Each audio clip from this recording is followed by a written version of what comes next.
Praise the lord. మన ప్రేమగల రక్షకుడైన యేసుక్రీస్తు వారి నామంలో మీ అందరికీ వందనాలు. గాడ్స్ ప్లాన్ దేవుని ప్రణాళిక అనే ఛానల్ ద్వారా మీ అందరికీ మరొకసారి స్వాగతం. దేవుడిని మహాకృపలో మనమందరము ఆత్మీయంగా వెళ్ళుట దేవుడు మనకిచ్చిన గొప్ప తరుణము. ఈ దినాన కూడా దైవజనుని యొక్క జీవిత చరిత్రల నుండి మరొక ఆత్మీయమైన అంశాన్ని విననంటున్నాం. 7వ అధ్యాయం మహిమాస్థలం, మార్టిన్ పోర్, ఆ తర్వాతి సంఘటనలు. ఈ అధ్యాయంలో నుండి 2వ భాగం విననంటున్నాం. మార్టిన్ పూర్లో తాను నామకార్థ క్రైస్తవ జీవితం జీవిస్తున్న దేవుని ప్రజల కొరకే ప్రార్థన పునాది చేత 4 దినాలు కూటము జరిగించిన అనంతరం 4వ దినాన దేవుని యొక్క మహాకార్యం జరిగినట్లుగా మనం చూడవచ్చు. ఆ తర్వాత కూడా చుట్టుపక్కల ప్రాంతాలకు ఆ స్థలం నుండి సంఘ పరిచర్య ఆరంభించబడినట్లుగా మనము తెలుసుకోవచ్చు. అలాగున ఆ స్థలాన గొప్ప ఉద్యమము దేవుని యొక్క కృపలో అనేకులు దేవుని మహిమను చూస్తూ దేవుని రాకడ కొరకే దేవుని బిడ్డలుగా చేయబడుతూ వచ్చినారనే సంగతిని మనం కూడా తెలుసుకోవచ్చు. కనుక ఈ అంశాన్ని విని మనము కూడా ఆత్మీయ జీవితంలో దేవుని యొక్క శక్తిని అనుభవిస్తూ ఆయన సన్నిధిలో ఆయన కృపలో ఎదుగుతూ ఆయన సన్నిధిలో నిత్యము జీవించినట్లుగా దేవుడు మనకందరికీ సహాయం చేయనుగాక. ఇప్పుడు ఆడియోను వినేదము. సహోదరుడు భక్సింగ్ అక్కడికి వచ్చినప్పుడు స్థానిక పాస్టర్ రెవరెండ్ సోన్ లాల్ జోసెఫ్ అతనిని ఆహ్వానించాను. ఈ కూటమునకు ఎంతో మంది హాజరగుచున్నందున అందరికీ అనుకూలముగా ఒక పాఠశాల ఆవరణంలో కూటములు ఏర్పాటు చేసిరి. కూటములు జరుగుతుండగా కొందరు పొగ త్రాగొచ్చు, నవ్వుచు, వెక్కిరించుచు, మరికొందరు గుంపులుగా చేరి నవ్వుచూ మాట్లాడుచుండిరి. వారిని క్రమపరిచి కనీసం నిశ్శబ్దముగా ఉండుడని చెప్పుట కూడా కష్టమైనది. ఆ పెద్ద గుంపుకు వాక్యం పట్ల శ్రద్ధ లేదు. ఏమి చేయవలనో సహోదరు భక్సింగ్కు తోచలేదు. ఇంతకు ముందెన్నడూ తన పరిచర్యలో ఇటువంటి వ్యతిరేకతను, అపహాస్యమును చూడలేదు. జూన్ 4 నుండి 8 వరకు ఎంతో వేదనతో ప్రార్థించెను. ఉపవాసముతో ప్రార్థించుచున్న కారణమున ఒక్క రాత్రి కూడా నిద్రపోలేదు. అతడు ఎవరితోనూ మాట్లాడలేదు. ప్రభువా, ఈ ప్రజలను కనికరించమని దేవునికి మాత్రమే ప్రార్థించాను. సహోదరుడు భక్సింగ్ యోహాను సువార్త 11వ అధ్యాయం నుండి లాజరు కథను వీరికి బోధించుచు, లాజరు చనిపోయి 4 దినములై దుర్వాసన కొట్టుచుండెను. మీరు చనిపోయి ఎన్ని సంవత్సరములైనది? మీరెంత చెడువాసనగా ఉన్నారు. ఒకవేళ మీరు చనిపోయి 20 లేక 30 లేక 40 సంవత్సరములై ఉండవచ్చును అని చెప్పాను.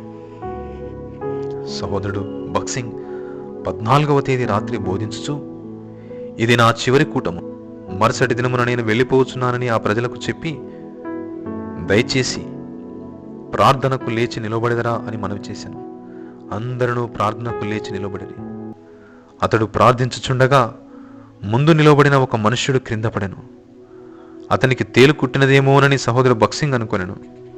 కానీ 2వ వాడు, 3వ వాడు, 4వ వాడు క్రింద పడుతూ ఉండిరి. వెంటనే ప్రజలంతా నేల మీద పడి దొర్లుచు, వెంట్రుకలు లాగుకొనొచ్చు, రొమ్ము కొట్టుకొనొచ్చు బిగ్గరగా, ఓ ప్రభువా, నన్ను కరుణించుము, నేను ఘోర పాపినని ఏడ్చుచుండిరి. ఈ విధముగా దాదాపు 4-5 గంటలు కొనసాగిన. ప్రాముఖ్యమైన వారిలో ఒకడు ఎత్తుకుని వచ్చి దీనిని ఆపివేయమని సహోదరుడు భక్సింగ్తో అనగా, నేను దీనిని ప్రారంభించలేదని చెప్పాను.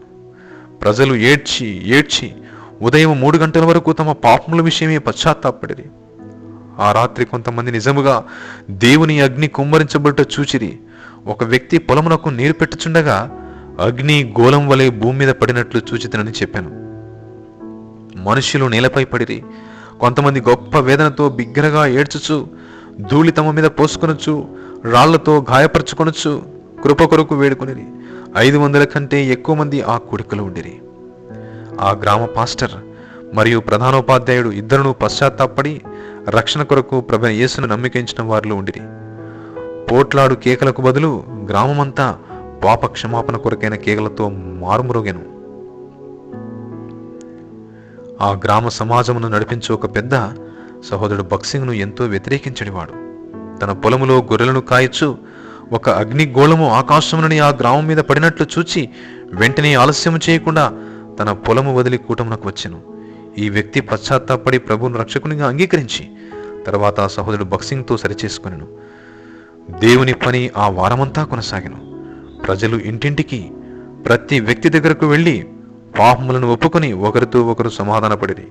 ఆ దినములలో ప్రజలు ప్రాంతములలోనూ పొలములలోనూ మోకాళ్ళుని ప్రార్థనా భారముతో నిండి ఉండిరి. సహోదరుడు భక్సింగ్ మొదటిసారి గ్రామమునకు వచ్చినప్పుడు హేళన చేసి హుక్కా త్రాగు మనుష్యులు ఒప్పుదలలోనికి వచ్చి ఆ హుక్కాను పగులగొట్టి కాల్చివేసిరి. వారు ఒక ఊరేగింపును ఏర్పాటు చేసి ముగించిన తర్వాత రాత్రంతయు ప్రార్థనలో గడిపిరి. సహోదరుడు భక్సింగ్ వారికి కృతజ్ఞతా కూడిక మరియు ప్రేమ విందు కలిగి ఉండవాలని సలహా ఇచ్చెను. ప్రజలు సంతోషముతో తమకు కలిగినది తెచ్చిరి మరియు ఏమీ తక్కువ కాలేదు. కొంతమంది ఆభరణములు, కొంతమంది కోళ్లను, కొంతమంది మేకలను, పంటను మొదలైనవి తెచ్చిరి. 3000 పైగా ప్రజలు కృతజ్ఞతాకూటు పాల్పొంది ఆ తర్వాత ప్రేమ విందులోనూ పాల్గొనిరి. ఆ గ్రామము ప్రేమ, జీవము, సమాధానములతో నిండిన గ్రామముగా మారిపోయినది. మార్టిన్పూర్ మారిపోయినది. సంతోషముతో నిండిన ప్రజలు ఊరేగింపులో సహోదరుడు భక్సింగ్ను మిఠాయి దండలతోనూ ఎర్ర గులాబీలతోనూ ముంచెత్తిరి. అతడు అనేక వారములు మార్టిన్పూర్లో ఉండి ఉదయమున బైబిల్ పఠనము, సాయంత్రమున ప్రత్యేక కూటములు జరిపించాను. గ్రామంలోని ప్రతి ఒక్కరూ యేసుక్రీస్తుని తెలుసుకొనిరి. ఆ గ్రామస్తులు దేవునికి సంబంధించిన ప్రతి దానిని కాల్చివేసిరి. ఇది అపోస్తలుల కార్యములు 19వ అధ్యాయంలోని సంఘటన వలె ఉండెను. ఈ క్రింది వివరములు సహోదరి ఉల్ఫత్ చెమర్లాల్ చెప్పిన గతులు. ఈమె 1921 నవంబర్ 15న జన్మించెను. ఈమె తల్లిదండ్రులు యునైటెడ్ ప్రెస్బిటేరియన్ చర్చి సభ్యులు. ఈమె 1937 జూన్లో ఉజ్జీవ కూటములలో మారుమనస్సు పొందెను. మిస్టర్ హరిలాల్, హీరాలాల్ సహోదరుడు భక్సింగ్ను మార్టిన్పూర్కు ఆహ్వానించిరి. ఉజ్జీవం మొదలైనప్పుడు ఆమె ఒక పాఠశాలలో ఉన్నది.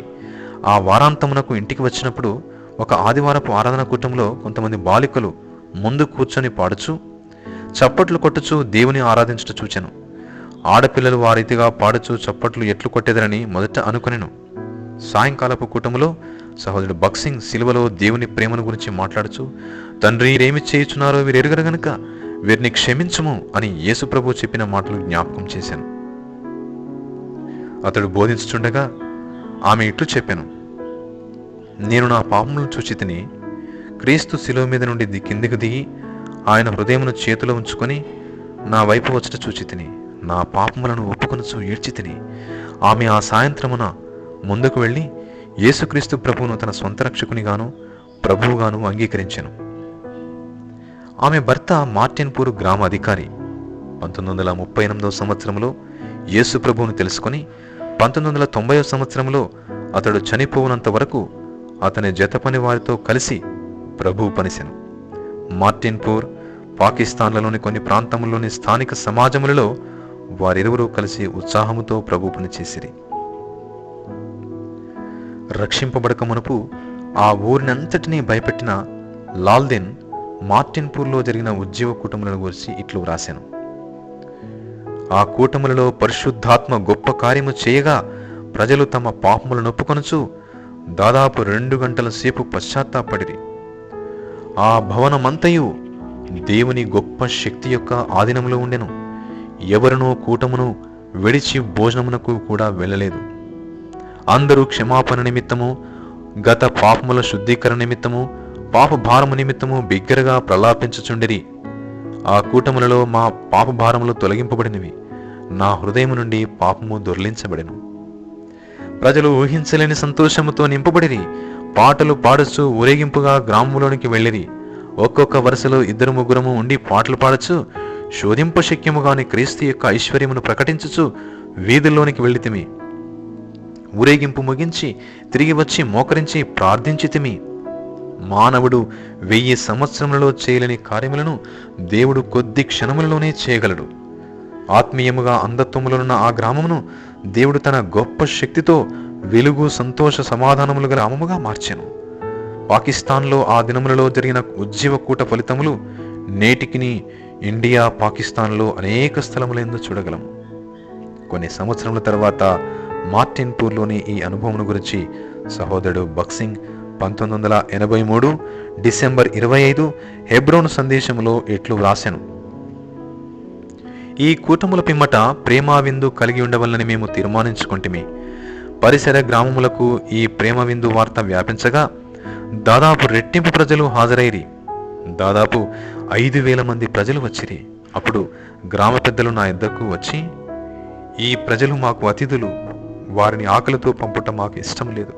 మేమెంతో ఆనందభరితులమైతిమి కనుక మా ఆహారమును వారికి ఇచ్చదమని చెప్పిరి.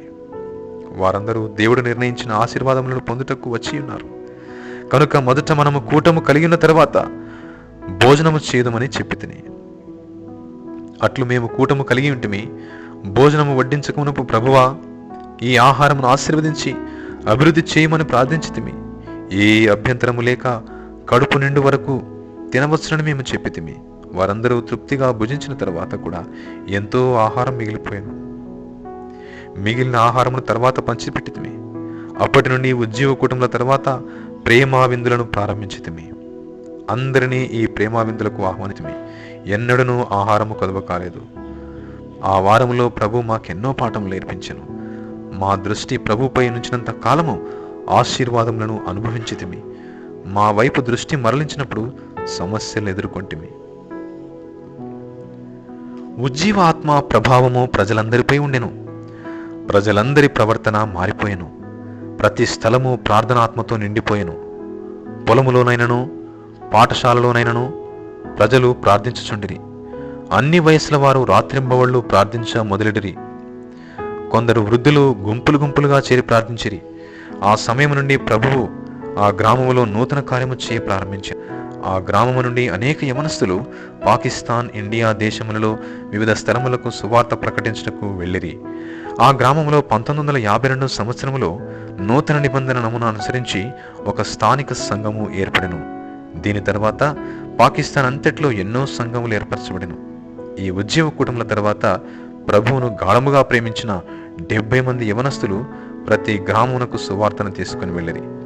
దాదాపు 35 నుండి 40 గ్రామముల వరకు ఈ దైవిక కదలిక వ్యాపించెను. మార్టిన్పూర్ నుండి 150 మైళ్ళ దూరంలోనున్న సియాల్కోట్కు 70 మంది యవనస్తులు కాలినడకన బయలుదేరిరి. వారు తమకర్ల నిమిత్తము దేవునిపై ఆధారపడి పాడుచు స్తుతించుచూ వెళ్ళిరి. ప్రతి గ్రామములో వారు ఆగి వారి యొద్దకు వచ్చిన ప్రజలతో తమ సాక్ష్యములను పంచుకొనచు సువార్త ప్రకటించుచూ వెళ్ళిరి. ఎవరైనను భోజనం పెట్టినా భుజించి ఆశ్రయం ఇచ్చిన వారి యొద్ద విశ్రమించిరి. వారు మాల్వాల్ అను సిక్కుల గ్రామమునకు వెళ్ళినప్పుడు గొప్ప బహిరంగ సువార్త కూటమును కలిగి ఉండిరి. అచ్చట మేము క్రైస్తవులము, మేము దేవునితో మాట్లాడువారము, క్రైస్తవేతరుల వలె కాక దేవుని ప్రార్థించువారము అని సహోదరుడు బక్సింగ్ చెప్పెను. అప్పుడు ఒక వృద్ధుడు లేచి, క్రైస్తవులైన మీరు ప్రార్థించగలమని చెప్పుచున్నారు. మాకు కొంతకాలం నుండి వర్షము లేదు, దయచేసి వర్షము కురిగినట్లు ప్రార్థించగలరా అని సవాలు చేశాను. సహోదరుడు బక్సింగ్ ఈ సవాలును తీసుకొని మోకరించి, ప్రభువా, ఈ వృద్ధుడు వర్షము కురియవలని కోరుచున్నాడు, దయచేసి వర్షము పంపమని ప్రార్థించాను. సహోదరుడు బక్సింగ్ మోకాళ్ళపై నుండి లేచిన పిమ్మట అతని స్నేహితుడైన చాండి, సహోదరుడా, నీవు తప్పు పని చేసితివి. వర్షము కురిసినేడలా మన యొద్ద గొడుగులు లేవు. మనము కూటముల నిమిత్తం మరి ఒక గ్రామంలోకి వెళ్ళవలసి ఉన్నది కనుక తడిచిపోయేదమని చెప్పాను. సహోదరుడు బక్సింగ్ తన ప్రార్థన ఇప్పుడు మార్చలేనని చెప్పాను. కొంతసేపటికి కుంభవర్షము కురిశాను. దీని ఫలితముగా వారు ప్రక్క గ్రామమునకు తడుచుచూ వెళ్ళవలసి వచ్చాను. ఈ వార్త వ్యాపించిన తర్వాత ప్రజలందరూ మా గ్రామమునకు రమ్ము అని సహోదరుడు బక్సింగ్ను ఆహ్వానించ మొదలుపెట్టిరి. వారి ఆహారమును వసతిని ఏర్పాటు చేసిరి. ఈ విధముగా వారు ఒక చోటు నుండి మరొక చోటకు గుజరన్వాలా, సాంగ్లాహిల్ మరియు అనేక గ్రామములకు వెళ్ళిరి. చివరికి సియాల్కోట్ క్రైస్తవ సమాజ కూటములకు హాజరైరి. దారి పొడవునా అనేక మంది మహమ్మదీయులు, హిందువులు, నామకార్థ క్రైస్తవులు స్వస్థతకై దారి పక్కన నిలుచుండిరి. సువార్త ప్రకటించుచు గ్రామముల గుండా వెళ్ళినప్పుడు ఇరువైపుల ప్రజలు నిలుచుండి, దయచేసి నా కొరకు ప్రార్థించమని అడుగుచుండిరి. వారందరి కొరకు ప్రార్థించడం అసాధ్యముగా ఉండెను. కనుక సహోదరుడు భక్సింగ్, ప్రభువా వీరిని కనికరించుము, వీరిని స్వస్థపరచుము అని ప్రార్థించగా వారు వెంటనే స్వస్థత పొందిరి. శరీర స్వస్థత ఆత్మీయముగా పరిశుద్ధాత్మ కుమ్మరించబడుట వలన దేవుని ఈ అద్భుత కార్యములు నలువైపులా వ్యాపించెను. ప్రభువు వారి అవసరతలన్నింటినీ తీర్చెను. ఉదాహరణకు, వారు వర్షము కొరకు ప్రార్థించిన పిమ్మట ఇంకొక గ్రామమును చేరుకొనుటకు అనేక మైళ్ళు నడవవలసి ఉండెను. వారు తడిచిపోయి కొందరు చలికి వణుకుచుండిరి. ఒక యవనస్తుడు సహోదరుడు భక్సింగ్తో, సహోదరుడా, వేడి తేనీటి కొరకు ప్రార్థించమని మనవి చేశాను. సహోదరుడు భక్సింగ్, చింతించకము, ప్రభు మనకు సరఫరా చేయునని జవాబిచ్చాను. వారు ఆ గ్రామము చేర్చుండగా ఒక యవనస్తుడు పరిగెత్తుచు సహోదరుడు భక్సింగ్ దగ్గరకు వచ్చి, మీరు భక్సింగారా అని అడిగాను. అందుకు అవును అని జవాబివ్వగా, దయచేసి నాతో రండి, మా తల్లిదండ్రులు మీ కొరకు కనిపెట్టుకుని ఉన్నారని చెప్పాను. వారు ఆ ఇంటికి చేరినప్పుడు వేడి తేనీరు సిద్ధముగా ఉండెను.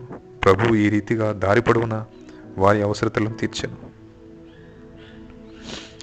ఈ ఉద్యమముల గురించిన వార్త దగ్గర దూర ప్రాంతములంతటా వ్యాపించెను.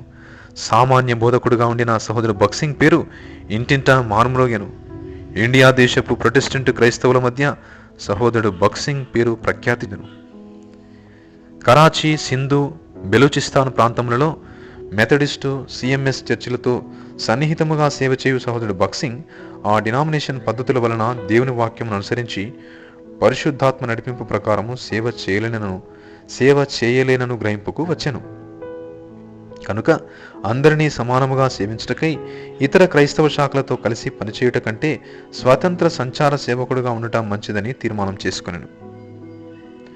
భవిష్యత్తు పరిచయ నిమిత్తము దేవుని చిత్తమును కనుగొనుటకు తన జత పని వారితో ఉపవాసం ఉండి ప్రార్థించెను. ప్రభువు ప్రార్థనలకు జవాబునిచ్చి అతనిని శక్తివంతముగా వాడుకొనెను. సికోట్ క్రైస్తవ మహాసభలు మరియు సహోదరుడు భక్సింగ్ పరిచర్య. క్రీస్తులో లోతైన అనుభవము కలిగినటకు సహాయపడినట్లు ఎడతెగని ప్రార్థనల ఫలితముగా 1904వ సంవత్సరంలో ప్రార్థనాపరుడైన హైడ్ మరియు అతని జతపని వారి ద్వారా సియాల్కోట్ క్రైస్తవ మహాసభలు ప్రారంభమయ్యను.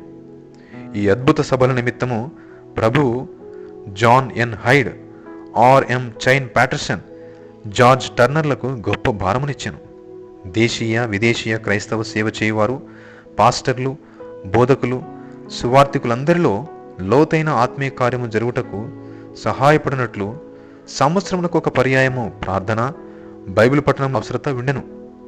పంజాబులోను మరియు భారతదేశం అంతటను బైబిల్ అంతస్తు ప్రకారము సంఘ జీవితము సరైన పద్ధతిలో లేకుండెను. పరిశుద్ధాత్మ దేవునికి ఘనత ఇవ్వబడుటలేదు. కనుక క్రీస్తు లేని కోట్ల కొలది ప్రజలలో కేవలము కొందరే రక్షింపబడి ఉండిరి. ఈ క్రైస్తవ సభలు ఏర్పాటు చేయుటకు సియాల్కోట్ను ఎన్నుకొనిరి. 1904వ సంవత్సరంలో అచ్చట మరవరాని మొదటి క్రైస్తవ మహాసభ జరిగించబడింది. ఒక పర్యాయము ఈ క్రైస్తవ మహాసభలు ప్రారంభించక మునుపు హైడ్, ప్యాటర్సన్ ఒక నెల ముందు సంపూర్ణముగా ప్రార్థనలో గడుపుచుండిరి. 30 రాత్రింబవళ్ళు ఈ దైవజనులు దేవుని కనిపెట్టిరి. కనుక ఈ సభలలో ప్రభువు శక్తి వెల్లడిపరచబడినందులకు మనము ఆశ్చర్యపడిన అవసరం లేదు. 9 దినముల తర్వాత టర్నర్ ప్రార్థనలో వారి రుణ్ణి కలుసుకొనెను. 21 దినములు రాత్రింబవళ్ళు ఈ ముగ్గురు వ్యక్తులు కలిసి కూటములలో పరిశుద్ధాత్మ కుమ్మరించబడవలని ప్రార్థించిరి. ఈ ముగ్గురి హృదయములు క్రీస్తు భారముతో ఏకీభవించి ఇండియా దేశంలో నశించిన ఆత్మల నిమిత్తము, సంగమ నిమిత్తము వేదనతో గోజాడి ప్రార్థించిరి. ఈ ముగ్గురి మనస్సులు సర్వశక్తుని దేవుని చిత్తము నెరవేరుటకు ఉక్కు తీగలతో అతికించినట్లుండెను. ఆమేన్. పరిశుద్ధాత్మ అగ్నిచేత కాల్చబడిన ఈ ముగ్గురి పెదవుల నుండి విశ్వాసముతో అది జరిగించబడును అను మాటలు బయలువెను. 1930వ సంవత్సరం వరకు సియాల్కోట్ క్రైస్తవ మహాసభలు ఉత్తర ఇండియాలోనూ దేశమంతటను పేరుగాంచినవయ్యను. ప్రతి సంవత్సరము జరుగు ఈ సభలకు వేల కొలది ప్రజలు హాజరైరి. క్రైస్తవ నాయకులు, పాదిరులు, బిషపులు అనేకులు శాఖాభేదములు లేక ఈ సభలకు వచ్చిరి. దక్షిణమున కేరళ నుండి పశ్చిమమున కరాచీ వరకు ప్రజలు హాజరైరి. ఉదాహరణకు, పేరుగాంచిన ఈ మహాసభలలో కేరళ నుండి మార్థోమా చర్చి బిషప్ అబ్రహాము, మద్రాస్ నుండి శామ్యూల్ ప్రసంగికులుగా ఉండిరి. సహోదరుడు భక్సింగ్ మొట్టమొదట 1933 సంవత్సరంలో ఈ మహాసభలకు హాజరయ్యాను. ఆ సమయంలో ఒక ఆశ్చర్యకరమైన సంగతి సంభవించింది. మెథడిస్టు చర్చికి చెందిన బిషప్ బ్రాడ్లీ ఆ కూటమిలో బోధించవలసి ఉండెను. కానీ అతడు సమయమునకు అందుకొనలేకపోవటం వలన కార్యక్రమము నడిపించువారు సహోదరుడు బక్సింగ్ను ప్రసంగించవలని కోరిరి. కూటము ప్రారంభమునకు మునుపు బిషప్ చేరుకొనెను. కానీ బిషపు సహోదరుడు బక్సింగే ఆ దినమున ప్రసంగించవలని చెప్పాను. 1933 నుండి 1940 వరకు సభలలో పాలు పొందిన వారిని ఉజ్జీవింప చేయుటకు ప్రభువు సహోదరుడు బక్సింగ్ను శక్తివంతముగా వాడుకొనెను. ఈ సభలలో సహోదరుడు బక్సింగ్ ప్రసంగములను వినినవారు అతనిని తమ గ్రామములకు, పట్టణములకు, సంఘములకు ఆహ్వానించిరి. కేరళ నుండి వచ్చిన మార్ధోమా చర్చి బిషపు అబ్రహాము, మద్రాసు నుండి వచ్చిన డి శామ్యుల్ 1x1 బ్యాండ్ నుండి కూడా తమ ప్రాంతములకు సహోదరుడు బక్సింగ్ను ఆహ్వానించిరి. 1937 సంవత్సరం సజీవుడైన వారిని మీరెందుకు మృతులలో వెతుకుచున్నారు, లూకాసు వార్త 24:5 అను అంశంపై సహోదరుడు బక్సింగ్ ప్రసంగించెను. ప్రభు యొక్క అభిషేకముతో సవాలు చేయుచు రక్షణ వర్తమానం అందించి రక్షింపబడగోరు వారు ముందుకు రావాలని కోరినప్పుడు అనేకులు ముందుకు వచ్చిరి. మార్టిన్పూర్లో జరిగిన ఉజ్జీవ కార్యములు, సియాల్కోట్లో ప్రభు అతన్ని వాడుకున్న విధమును బట్టి సహోదరుడు బక్సింగ్ పేరు ప్రఖ్యాతిగాంచడం వలన భారతదేశం అంతటి నుండి మానవులు వచ్చాను. క్రైస్తవ సభలు, ఉజ్జీవ కుటుంబంలో బోధించటకు అనేకులు సహోదరుడు బక్సింగ్ కోరుకొని ఆహ్వానించిరి. 1937 సంవత్సరం సియాల్కోట్ క్రైస్తవ మహాసభలలో పాల్పొందిన మిస్ ఎలెనోర్ హెచ్ లెవ్లిన్ సహోదరుడు బక్సింగ్ను గురించి తన పుస్తకము అన్ఫర్గెటబుల్ డిసైపుల్స్ బక్సింగ్ ఆఫ్ ఇండియాలో ఇట్లు వ్రాసెను. సియాల్కోట్ క్రైస్తవ మహాసభలలో విశాలమైన పందిరి క్రింద వేదికపై తెల్లని వస్త్రములు ధరించిన యవ్వనుడైన బక్సింగ్ నిలుచుండెను. అనేక స్థలములోని దాదాపు 3000 మంది క్రైస్తవులు ఆ పందిరిలో ఎర్రటి చాపలపై కూర్చుండిరి. సహోదరుడు బక్సింగ్తో పాటు యవనస్తులుండిరి. వారు సంగీత వాయిద్యములు వాయించుటలో పాల్పొందిరి. వీరందరి వలన ఆ సభలో అధిక తేజస్సు, ఉత్సాహముండెను. ఈ 70 మంది సహోదరులు బక్సింగ్తో మార్టిన్పూర్ నుండి సియాల్కోట్ వరకు కాలినడకన వచ్చిరి. వారు ప్రకాశమానమైన ముఖములతో పాడుచుండిరి. సహోదరుడు బక్సింగ్ తన స్వభాష అయిన పంజాబీలో బలమైన స్వరముతో వాక్యమునందించెను. అతడు కొన్ని పర్యాయములు విమర్శించుచు ప్రసంగించెను. నిర్లక్ష్యము, సోమరితనము, స్వయముతో నిండి తమ గొర్రెలను మేపలేని సంఘనాయకులు, పాస్టర్లు, బోధకులు సహోదరుడు బక్సింగ్ బోధలచే అవమానపరచబడిరి. అతని బోధలు సత్యముతో నిండి ఉన్నప్పటికీ యవన వయస్సును బట్టి వారు అతని విమర్శలను అంగీకరించుట కష్టమయ్యను. కానీ అతని యవ్వనము, యథార్థత, స్వయమును తృణీకరించుకొనుట, క్రీస్తు ఎడలనున్న గాఢమైన ప్రేమ, భక్తి, ప్రభు కొరకే వ్యయపరుచుకునవలన ఆశ సహోదరుడు బక్సింగ్ ఛాబ్రాను ఒక శక్తివంతమైన సాధనముగా చేసి 20వ శతాబ్దములో భారతదేశమునందు గొప్ప ఉద్యమమునకు కారకుడగునట్లు చేశాను.